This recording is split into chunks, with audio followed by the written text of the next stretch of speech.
There's a quote usually attributed to the writer Mark Twain that goes, "A lie can travel halfway around the world while the truth is putting on its shoes."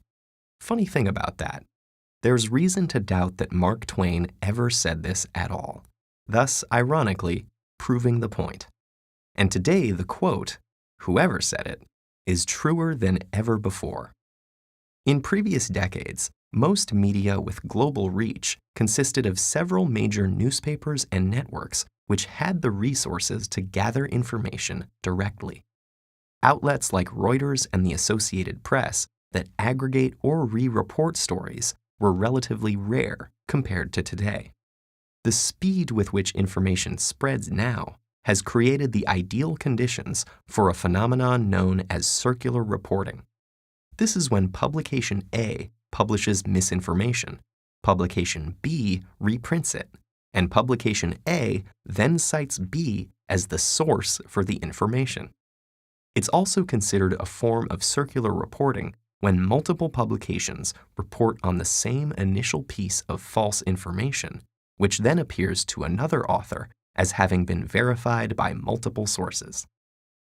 For instance, the 1998 publication of a single pseudoscientific paper arguing that routine vaccination of children causes autism inspired an entire anti-vaccination movement, despite the fact that the original paper has repeatedly been discredited by the scientific community.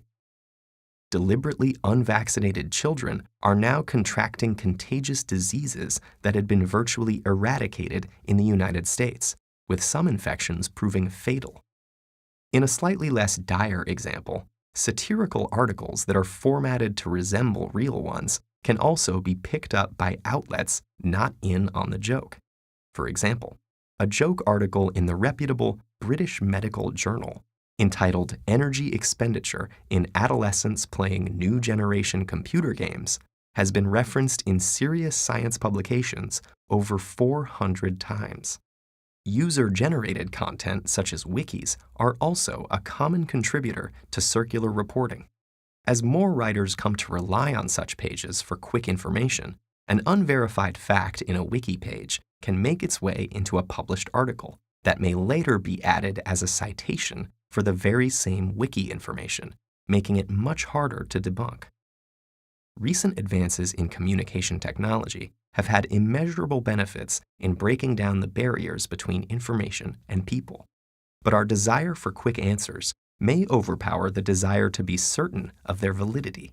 And when this bias can be multiplied by billions of people around the world nearly instantaneously, more caution is in order.